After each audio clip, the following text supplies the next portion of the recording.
Our journey has been probably last 12 to 24 months when we started assessing what is required for omnichannel enablement and what kind of technology stack that is required.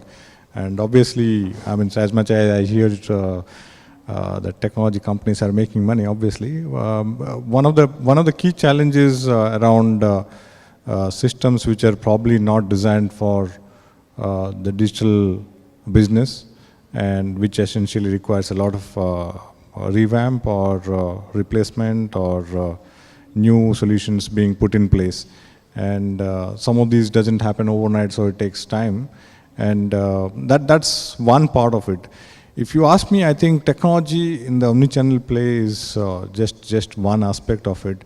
And like the other gentleman was saying, I think the process and the changes which is required within the organization, say for example, the fulfillment options that you have created earlier versus what you need to do for omnichannel kind of a play, or if you are doing some of the in-store pickups, how do you manage to expose the same inventory for the store customers as well as your online customers or online orders?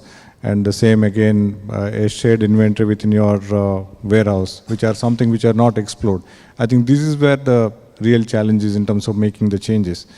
And yeah, if you ask me today, I think the numbers are still, as of now, not looked up as much as you would have wished to.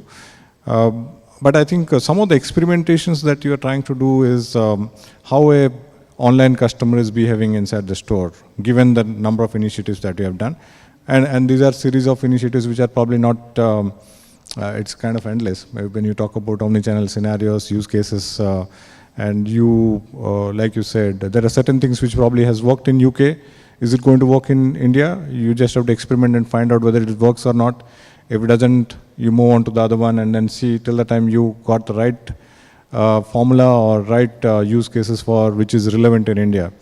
I mean, particularly if you talk about a UK scenario, click and collect probably is extremely popular, given that it's a, the geography and a lot of nuances which is very, very, very specific to that geography.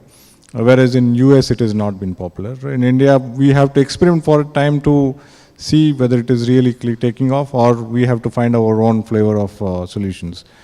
So to me, it looks like, I think as long as we are adding convenience to the customers, that's what it matters.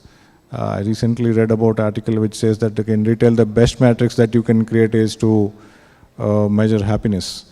If you are able to create convenience and experience for your customers and you're able to make them happy, I think that's probably one. And probably I can make that comment because I'm part of the tech in this group. I'm not responsible for any P&L, so I'm happy as long as I'm making customers happy.